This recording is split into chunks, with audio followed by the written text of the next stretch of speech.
नमस्कार दर्शकों, मैं आर्या शर्मा आपका स्वागत करती हूँ। आज हम बात करने जा रहे हैं एक ऐसे विषय पर जो पूरी दुनिया को प्रभावित कर रहा है और मेरे साथ हैं एक किसान अतिथि और विशेष अतिथि सचिन सांगवान। नमस्कार, मैं भी आपका स्वागत करता हूँ। सचिन जी, क्या आपने कभी सोचा है आखिर दुनिया बार बार युद्ध की तरफ क्यों बढ़ रही है और ये हालात विश्व युद्ध जैसी स्थिति तक क्यों पहुंचते जा रहे हैं? उसी समय दुनिया के किसी और कोने में किसी का सब कुछ खत्म हो रहा होता है। युद्ध चल रहा है, बम गिर रहे हैं, एक माँ अपने बच्चे को खो रही है, एक परिवार हमेशा के लिए टूट रहा है, लाखों लोग अपनी जिंदगी खो चुके हैं और हजारों बच्चे डर और नफरत के बीच बड़े हो रहे हैं। जब हर इंसान शांति चाहता है तो फिर दुनिया बार बार युद्ध की आग में क्यों झोंकी जाती है? आर्या, आपने बहुत गहरी बात उठाई है। आज इंसान तरक्की कर रहा है लेकिन अंदर से टूटता भी जा रहा है। विज्ञान ने हमें ताकत दी है लेकिन शांति नहीं दी। हमने ऐसे हथियार बना लिए हैं जो एक पल में सब कुछ खत्म कर सकते हैं। सबसे पहले अपना नाश तैयार किया, परमाणु बम बना लिए हैं हमने, अपनी रक्षा के लिए नहीं बल्कि एक दूसरे को खत्म करने के लिए। अगर युद्ध हुआ तो शायद इंसान ही नहीं बचेगा। और सोचिए, अगर 2 साल तक बारिश ना हो तो ये सारी तरक्की, ये जहाज, ये मशीनें सब धरे के धरे रह जाएंगे। सही कहा, अपने विज्ञान ने हमें ताकत दी लेकिन शांति नहीं दी। अगर खेतों में अन्न ही नहीं होगा तो दुनिया क्या करेगी? यही तो सच है। अगर प्रकृति ने साथ छोड़ दिया तो इंसान की सारी तरक्की एक पल में बेकार हो जाएगी। और शायद समाधान बाहर नहीं, अंदर है। और कुछ लोग इस दिशा में काम भी कर रहे हैं। क्या सच में आज ऐसा कोई रास्ता है जो दुनिया को शांति की ओर ले जा सकता है? हाँ आर्या, इतिहास गवाह है, जब भी समाज में अंधकार बढ़ता है तो कोई न कोई महापुरुष सत्य का मार्ग दिखाने वाला अवश्य आता है। और आज लाखों लोग एक ऐसे ही ज्ञान से जुड़ रहे हैं जहां नशा छोड़ा जा रहा है, दहेज खत्म किया जा रहा है और टूटे हुए परिवार फिर से बस रहे हैं। जरूरतमंदों की मदद की जा रही है और बेसहारा लोगों के लिए मकान भी बनाए जा रहे हैं। अगर ऐसा है तो सच में ये एक बदलाव की शुरुआत हो सकती है। मैं बात कर रहा हूँ संत रामपाल जी महाराज के अन्नपूर्णा मुहिम के माध्यम से गरीबों तक राशन पहुंचाया जा रहा है, जरूरतमंदों तक मदद और बेसहारा लोगों के लिए मकान भी बनाए जा रहे हैं। जब हमारे गांव में बारिश से पानी भर गया, खेत डूब गए, घर डूब गए, पानी पीने को नहीं था, पशु भी डूब के मर गए, तब संत रामपाल जी महाराज हम किसानों के लिए मसीहा बनकर आए। उन्होंने पाइप, मोटर और मदद देकर हमारे डूबे हुए खेत बचाए। मेरे लिए तो वो भगवान हैं। उन्होंने हमारी फसल बचा दी। उन्होंने केवल बातें नहीं की बल्कि समाज में बदलाव लाने की कोशिश की। लेकिन उनका सफर आसान तो नहीं रहा होगा। हाँ आर्या, उनका सफर आसान नहीं था। संघर्ष, विरोध, आरोप सब कुछ उनके सामने आया, लेकिन उन्होंने रुकना नहीं चुना क्योंकि उनका उद्देश्य था समाज को बदलना। यही फर्क है जब ज्ञान सेवा में बदलता है और शायद यहीं से विश्व शांति की शुरुआत होती है। और दर्शकों, कई भविष्यवक्ताओं की भविष्यवाणियों में ये संकेत मिलता है कि वो महापुरुष कोई और नहीं बल्कि संत जी ही है। दर्शकों, देखिए हमारी ये रिसर्च। समय के गर्भ में छिपे रहस्य भविष्य की घटनाओं की ओर संकेत करते हैं। कई प्राचीन भविष्यवाणियों में एक महान महापुरुष के उदय का उल्लेख मिलता है जो संसार के कल्याण के लिए अवतरित होगा। इन भविष्यवाणियों में कहा गया है कि जब अज्ञान का अंधकार चरम पर होगा, जब धर्म की वास्तविकता को लोग भूल जाएंगे, तब एक महापुरुष का जन्म होगा जो सत्य का प्रकाश फैलाएगा। प्राचीन ग्रंथों से लेकर आधुनिक संतों तक सभी ने एक स्वर में इस महापुरुष के आगमन का संकेत दिया है कि वह समय अब दूर नहीं है। जब वो आएगा, और वो बस आने वाला है, ये भी बता दूं। असरे ज़हूर अपने मुतवक्का हालात और निशानियों से करीब आ चुका है। वो आने वाला है। वो जिस दिन आएगा उस दिन पता चल जाएगा सही मौला किसे कहते हैं। आप भी होंगे यहीं पे, हम भी यहीं पे होंगे। अल्लाह करे कि हम अपने मौला के साथ हों। Where is the camera that speaks to India? For I have heard the cries of those who have said, God, will you come and visit India again? And the Lord says, I have heard what you have cried out for, but what has drawn me to you, India, at this time is your hunger. About India. Nostradamus ने उस देश के बारे में बात की जहां 3 समुद्र मिलते हैं और 3 समुद्र केवल भारत में ही मिलते हैं। और उन्होंने एक तरह के आध्यात्मिक व्यक्ति के बारे में भी बात की, वह शायरण धार्मिक नेता, गुरुवर अर्थात गुरुजी को वर श्रेष्ठ मानकर अपनी साधना करेगा तथा करवाएगा, जो दुनिया के लिए एक आध्यात्मिक प्रकाश बनेंगे। मुझे लगता है कि समय के साथ भारत में एक महान जागरण होगा।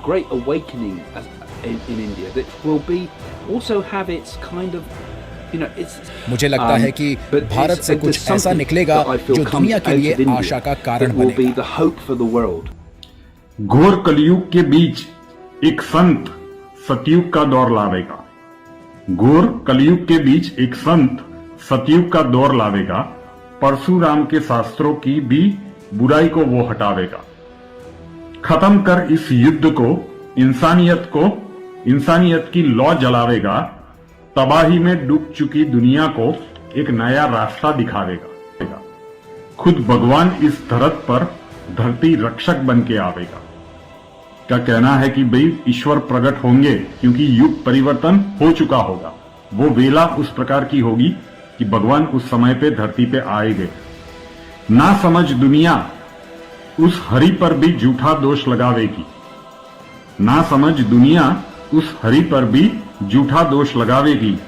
बंद कर उसे कारावास में इंसान महापाप कमावेगा। आपको यह जानकर आश्चर्य होगा कि ये सभी भविष्यवाणियां केवल और केवल संत रामपाल जी महाराज पर पूरी तरह सटी बैठती हैं। कैसे? आइए देखते हैं। हम अभी जो भविष्यवाणियां बताने वाले हैं वो किसी मामूली किताब से नहीं, बल्कि इतिहास के सबसे जाने माने भविष्य वक्ता नास्त्रेदमस की लिखी हुई किताब से ली गई है। नास्त्रेदमस, जिनका पूरा नाम मिशेल द नास्त्रेदमस है, उनका जन्म फ्रांस में हुआ था। 16वीं शताब्दी में उन्होंने अपनी किताब के माध्यम से सैकड़ों वर्षों आगे की भविष्यवाणी कर दी थी।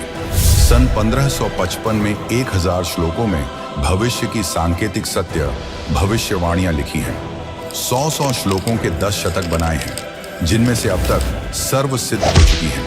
पहली भारत की प्रथम महिला प्रधानमंत्री बहुत प्रभावशाली व कुशल होगी, ये संकेत स्वर्गीय श्रीमती इंदिरा गांधी की ओर है, तथा उनकी मृत्यु निकटतम रक्षक द्वारा होना लिखा था, जो सत्य हुई। दूसरी, उसके पश्चात उन्हीं का पुत्र उनका उत्तराधिकारी होगा और वह बहुत कम समय तक राज्य करेगा तथा आकस्मिक मृत्यु को प्राप्त होगा, जो सत्य सिद्ध हुई।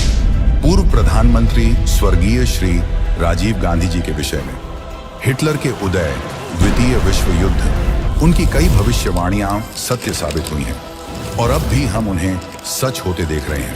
आइए अब शुरू करते हैं नास्त्रेदमस द्वारा बताई गई सबसे अहम भविष्यवाणियों की, जो मुक्तिदाता के बारे में है। पहली नास्त्रेदमस ने कहा था, मुक्तिदाता एशिया खंड में जिस देश का नाम महासागर से होगा, उसी नाम वाले देश में जन्म लेगा। वह ना क्रिश्चियन, ना मुसलमान, ना ज्यू होगा, वह निसंदेह हिंदू होगा। यह भविष्यवाणी संत रामपाल जी महाराज पर सटीक बैठती है, क्योंकि संत रामपाल जी महाराज का अवतरण हिंदुस्तान में हुआ, जिसका नाम हिंद महासागर से जुड़ा हुआ है। साथ ही संत रामपाल जी महाराज हिंदू धर्म से संबंध रखते हैं। दूसरी, नास्त्रेदमस ने कहा था, मुक्तिदाता का जन्म एक ऐसे प्रांत में होगा जहां 5 नदियां बहती हैं। यह भविष्यवाणी भी संत रामपाल जी महाराज पर सटीक बैठती है, क्योंकि उनका अवतरण सन 1951 में पंजाब में हुआ था, जहां 5 नदियां बहती हैं। सन 1966 में पंजाब से हरियाणा राज्य अलग हुआ, जिससे संत रामपाल जी महाराज का जन्म स्थान हरियाणा राज्य में आया।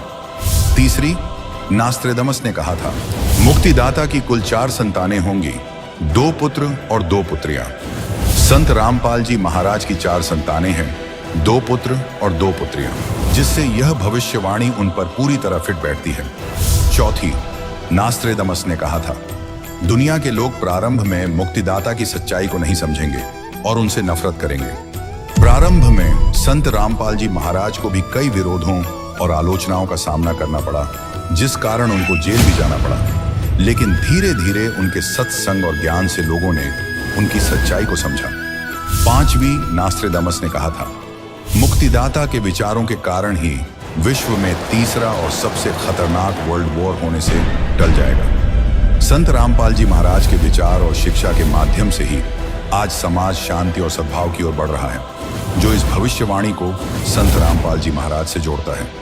छठवीं नास्ट्रेदामस ने कहा था, उस महापुरुष की भौहों के बीच एक आधा चंद्रमा का निशान होगा और वे बिना चमड़ी की जूतियां पहने हुए हैं। संत रामपाल जी महाराज के भौहों के बीच यह आधा चंद्रमा आकार निशान है और वे साधारण वेशभूषा और जीवन शैली का पालन करते हैं, जो इस भविष्यवाणी से मेल खाता है।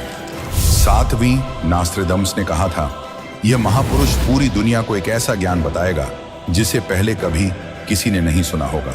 संत रामपाल जी महाराज ने सत्य ज्ञान का प्रचार किया, जो पवित्र सदग्रंथों पर आधारित है।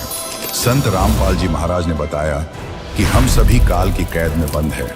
हम सभी कबीर परमेश्वर जी की आत्माएं हैं और इस कैद से निकलने के लिए पूर्ण गुरु से सतनाम और सारनाम लेकर सतलोक को प्राप्त किया जा सकता है। इससे पहले इस तरह का ज्ञान किसी ने नहीं दिया था। आठवीं नास्ट्रेदामस ने कहा था, उस महापुरुष की मां की 3 बहनें होंगी। संत रामपाल जी महाराज की मां 3 बहनें थीं, जो इस भविष्यवाणी को उनके साथ जोड़ती हैं। माता जी, क्या शुभ नाम है आप जी का? चंद्र देवी। माता जी, कौन से गांव से हैं आप? दमकन खेड़ी। माता जी, आप कितने भाई बहन हैं? 6 बहन भाई, 3 बहन 3 भाई। माता जी, आपकी जो 3 बहन हैं उनके क्या क्या नाम हैं? बड़ी लक्ष्मी, मेरा नाम चंद्र देवी, उसका है प्यारी। साहिब जी ने कबीर सागर में पहले ही निर्धारित कर दिया था कि कलयुग के 5500 वर्ष बीत जाने के बाद मैं स्वयं आऊँगा और यथार्थ ज्ञान अर्थात आदि सनातनी पूजा को जन जन तक पहुँचाऊँगा। दर्शकों, कबीर सागर अर्थात स्वसम वेद बोध पृष्ठ 121 में कबीर साहिब ने कहा है, चौथा युग जब कलयुग आई, तब हम अपना अंश पठाई। काल फंद छूटे नरलोई, सकल सृष्टि परवानिक होई। घर घर देखो बोध विचारा, सत्य नाम सब ठोर उचारा। 5505 तब ये वचन मेरा होगा साचा। कलयुग बीत जाए जब एता, सब जीव परम पुरुष पद चेता। आइए अब देखते हैं कलयुग के 5505 वर्ष कब पूरे होते हैं। दर्शकों, कलयुग 4,32,000 वर्ष का होता है। तो अब हमें देखना यह है कि आज कलयुग कितना बीत चुका है और कलयुग के 5505 वर्ष कब पूरे होते हैं, क्योंकि कबीर साहिब जी ने भी कलयुग के 5505 वर्ष बीतने को विशेष बताया है। दर्शकों, कबीर सागर में बोध सागर के स्वसंवेद बोध के पृष्ठ 121 पर लिखा है, चौथा युग जब कलयुग आई, तब हम अपनो अंश पठाई। कालफंद छूटे नर लोई, सकल सृष्टि परवानिक होई। घर घर देखो बोध बिचारा, सत्य नाम सब ठौर उच्चारा। 5505 तब यह वचन होएगा सांचा। कलयुग बीत जाए जब ये था, सब जीव परम पुरुष पद चेता। दर्शकों, अब आपको 2 पवित्र पुस्तकों से प्रमाणित करते हैं कि कलयुग के 5505 वर्ष कब पूरे हुए। दर्शकों, यहाँ हम आपको याद दिलाना चाहेंगे कि इन दोनों पुस्तकों को आदरणीय शंकराचार्य जी व पूरा हिंदू समाज प्रमाणित मानता है। पहली पुस्तक का नाम है ज्योतिर्मय ज्योतिर्मठ, जिसके संपादक, लेखक एवं संकलन करता है विष्णु दत्त शर्मा, और दूसरी पुस्तक का नाम है हिमालय तीर्थ। इसके प्रकाशक हैं रंजू चक्रवर्ती। आदि शंकराचार्य जी की जीवनी पुस्तक में लिखा है कि आदि शंकराचार्य जी का जन्म ईसा जी से 508 वर्ष पहले हुआ था, और पुस्तक हिमालय तीर्थ में भविष्यवाणी की गई है जो आदि शंकराचार्य जी के जन्म से पहले की है। कहा है कि आदि शंकराचार्य जी का जन्म कलयुग के 3000 वर्ष बीत जाने के बाद होगा। अब गणित की रीति से जांच करके देखते हैं। अब वर्तमान सन 2026 में हम देखेंगे कि कलयुग कितना बीत चुका है। आदि शंकराचार्य जी का जन्म ईसा जी से 508 वर्ष पहले हुआ था। यानी वर्तमान में ईसा जी के जन्म को 2026 वर्ष हो गए। शंकराचार्य जी का जन्म ईसा जी से 508 वर्ष पहले यानी शंकराचार्य जी के जन्म को हुए आज 2026 जमा 508 यानी 2534 वर्ष हो चुके हैं। आदि शंकराचार्य की जीवनी पुस्तक के अनुसार आदि शंकराचार्य जी का जन्म हुआ कलयुग के 3000 वर्ष बीत जाने पर, मतलब वर्ष 2026 में कलयुग बीत चुका है। 3000 जमा 2534 वर्ष यानी गणित के हिसाब से आज कलयुग 5534 वर्ष बीत चुका है। अब देखना यह है कि आज 2026 में से इतने वर्ष कम करने पर कलयुग के 5505 वर्ष पूरे होते हैं। मतलब 29 साल पहले कलयुग के 5505 वर्ष पूरे हो चुके थे। यानी 2026 में यदि कलयुग 5534 वर्ष बीता है तो 1997 में कलयुग 5505 वर्ष बीत चुका था। फिर कबीर साहिब ने कबीर सागर अध्याय स्वसम वेद बोध के ही पृष्ठ 171 में कहा है, 5 सहस अरूप 505 जब कलयुग बीत जाए, महापुरुष फरमान तब जग तारन को आए। कहा उग्र कहा क्षुद्र हो, हरे सबकी भवपीर, 100 समान समदृष्टि है, समरथ सत्य कबीर। कालस्य दर्पं दलयन्तम् उग्रं, सत्यस्य मार्गं भुवि स्थापयन्तम्, अज्ञाननाशे रवितुल्यतेजं, प्रभु रामपालं च मनसा स्मरामि। हे कबीर करुणावतार, सतगुरु बन पधारे परमेश्वर, विश्वस्य उद्धारं युग प्रवर्तकं, ब्रह्मांड मध्ये जय घोषनादं, कबीर तत्त्वं प्रकटीकरोन्तं, प्रभु रामपालं च मनसा स्मरामि। हे कबीर करुणावतार, सतगुरु बन पधारे परमेश्वर,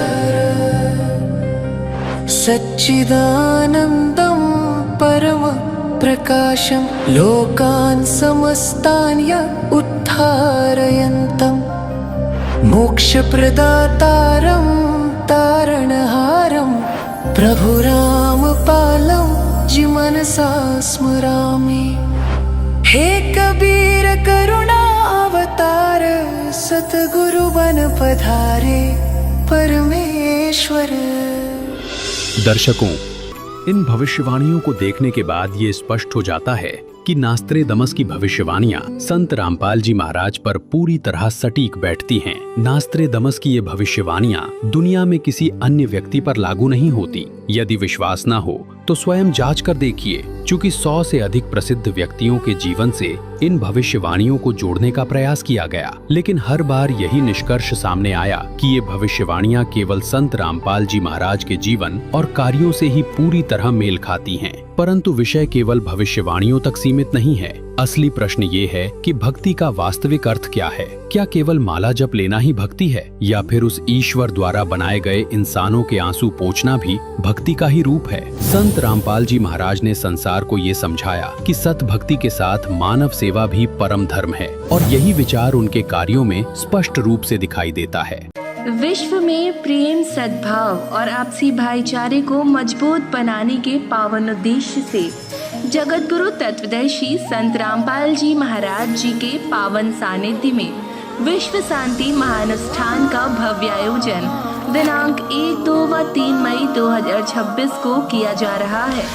इस 3 दिवसीय दिव्य महासमागम में आदरणीय संत गरीबदास जी महाराज जी की अमरवाणी का 3 दिवसीय अखंड पाठ, विशाल भंडारा, निशुल्क नाम दीक्षा, दहेज मुक्त विवाह, रक्तदान व देहदान शिविर एवं भव्य आध्यात्मिक प्रदर्शनी जैसे आयोजन मानवता, एकता और भाईचारे का एक अनुपम संदेश लेकर आ रहे हैं। आप सभी से विनम्र निवेदन है कि इस अद्वितीय कार्यक्रम में सपरिवार पधार कर इस आध्यात्मिक संगम की शोभा बढ़ाएं। दर्शकों, आयोजन स्थल का पता है सतलोक आश्रम, श्री धनाना धाम, हरियाणा